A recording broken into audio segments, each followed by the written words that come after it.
embora porque já tem pessoas aí perguntando muita coisa, viu? Vamos lá, solta aqui. Bom dia, Marília. Tem um sobrinho de 21 anos, ele está ficando careca. Tem histórico? O pai é, né? Tem como evitar ele ficar careca? Obrigada. Minha gente, esse negócio é genético às vezes, né, doutora? Essa questão de o pai já é careca, o filho vai ficando careca e assim vai. Não é genético isso? Conta pra gente. Bom, a alopecia androgenética, o próprio nome diz, ela é sim. Tem um componente genético, especialmente a alopecia androgenética masculina. E essas fotos aí do homem, eu trouxe aqui porque isso aqui é bem impactante e acontece após a puberdade. Por quê?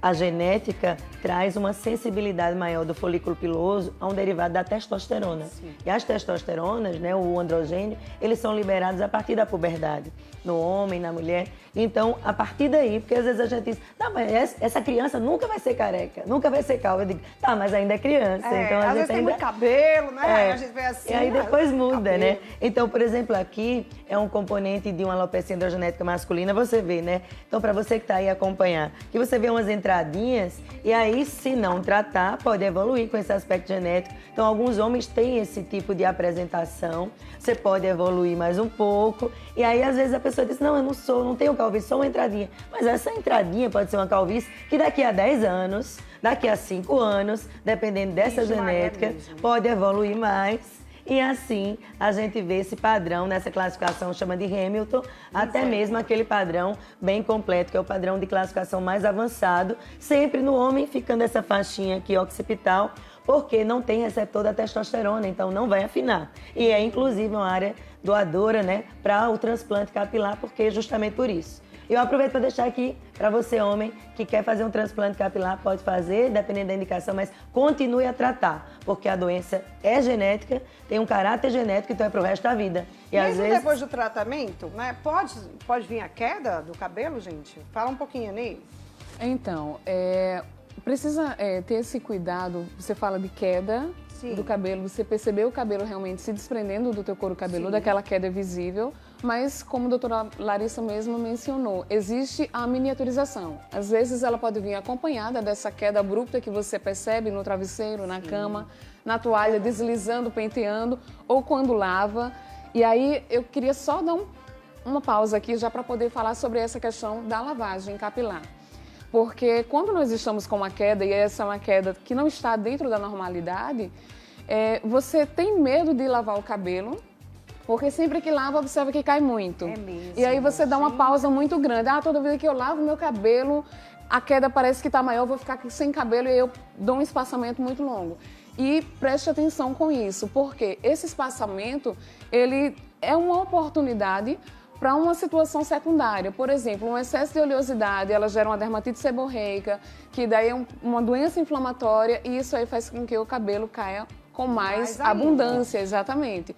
Então, ter cuidado entre o espaçamento entre as lavagens. O meu cabelo está caindo muito, eu não vou mais lavar? Não, você vai continuar lavando, persistindo, tendo cuidado de entender qual é a necessidade do teu couro cabeludo, entender qual é o seu tipo de pele de couro cabeludo. Será que ele tem uma oleosidade um pouco mais excessiva? Então eu preciso tratar especificamente com a cosmética de tratamento, com um shampoo direcionado para a necessidade do teu couro cabeludo e das hastes capilares. Agora, se você observa que eu não estou vendo a queda abundante, não é uma queda que é expressiva, certamente você deve estar passando por um processo de afinamento e isso aí tem muito a ver com a questão dessa predisposição genética que nós temos, que daí você já vem com esses genes da doença e existem alguns gatilhos que podem acionar esses genes da doença. Exato. Ou seja, os fatores externos. Exatamente. A alimentação, a exposição excessiva ao tabaco, ao álcool, um estresse oxidativo, tudo isso influencia para a sua saúde capilar.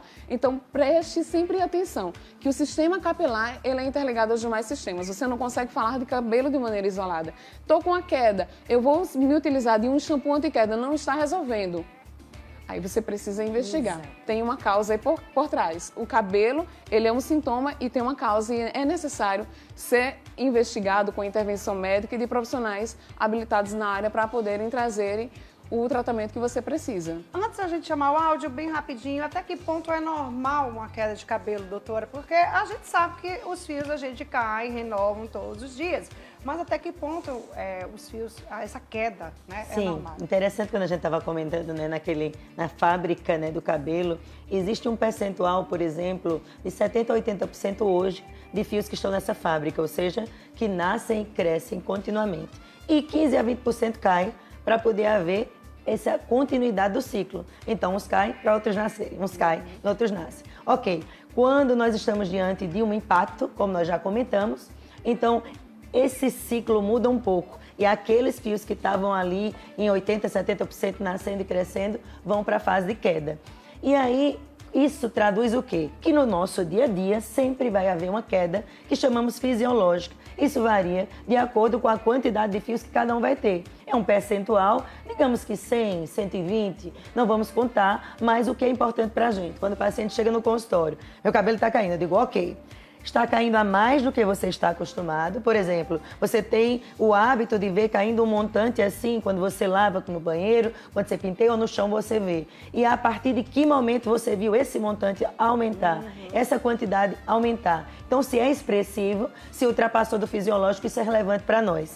E só um aspecto também, Marília e Nédia estava comentando, às vezes o paciente chega, meu cabelo está caindo, mas ele quer dizer outra coisa. Aí a gente sempre pergunta, peraí, você está vendo ele cair no ralo, no chão, no travesseiro, ele está se desprendendo, porque às vezes ele está querendo dizer, falar da calvície, está ficando ralinho. Isso. Então nós temos o quê? Queda é aquilo que eu vejo perder no chão. Temos a quebra, é aquilo que fratura, que depois vamos comentar, que tem a ver muito com química. E temos o afinamento, que é a rarefação. Então, muitas vezes, o ficar ralinho aqui não é proporcional ao que eu vejo cair no chão. Exato. Porque o que fica ralinho é porque afinou em geral. Então, isso é muito importante porque são queixas distintas que podem estar associadas e é preciso ter esse olhar diferencial. Com certeza. Vamos lá, soltar mais uma pergunta aqui, vai. Bom dia, doutora. O meu filho, ele tem 30 anos, ele colocou um produto químico e desde esse dia que ele colocou, o cabelo dele caiu e não nasce mais na parte do meio. E a gente já colocou bastante produto, tomou até comprimido, mas o cabelo não volta a nascer. Eu quero até fazer a pergunta sobre essa parte de comprimidos polivitamínicos, né? Porque existe vários no mercado, né? Para que a gente tome para melhorar cabelo, unha, enfim. Né? É eficaz também esses polivitamínicos? E ela está dizendo que caiu. Já começou a tomar comprimido e tudo, mas até agora nada. É bom ir ver a causa, né? O que é que está acontecendo. Excelente a pergunta.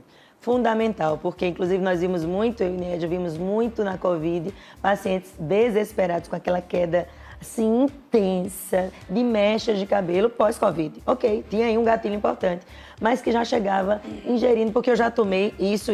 Eu estou tomando esse. Então, gente, o excesso de vitaminas também pode levar à queda de cabelo.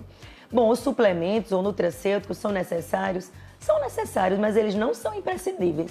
Eles não são, em geral, os protagonistas da história do nosso tratamento. Então, embora que, por exemplo, se você tem uma boa alimentação, às vezes nem precisa, mas o que é que nós fazemos em geral? Solicitamos os exames, se tem uma deficiência de ferro, de zinco, de vitamina, então nós suplementamos, eventualmente até com esses nutracêuticos, mas compreender que não é aleatório, que eu vou pegar um e aí não melhorou, eu vou para o dermatologista. Às vezes ele até pode gerar mais queda. Então isso é fundamental, e nesse caso em particular, então primeiro a gente precisa considerar que houve uma agressão externa, né? Então, muito provavelmente uma queimadura, uma fratura desse fio. Então, se houve uma fratura, ficou uma parte dele, do fio, e eventualmente ele vai crescer. Agora, é interessante que às vezes algumas químicas podem gerar danos irreversíveis, você sabia? Com certeza. Então, assim, isso é muito... A gente lida com isso e é doloroso pra gente saber que foi algo que, por exemplo, eu decidi e que trouxe um dano que pro resto da vida eu vou ter que lidar com ele. Então, não é algo fácil. Então, eu não estou vendo o paciente, mais uma vez eu comento, mas assim, pela história, o que é que a gente leva a crer? Foi uma agressão, gerou muito provavelmente uma fratura desse fio, uma quebra, e se houve uma queimadura, pode até mesmo ter gerado uma alopecia que nós chamamos cicatricial, que é uma alopecia definitiva. Então, é fundamental a avaliação, o exame desse paciente para que a gente defina um diagnóstico e até mesmo as perspectivas de tratamento. Muito bem. Olha só, gente, vamos fazer o seguinte, deixa eu chamar uma pergunta aqui no telão. Olha só.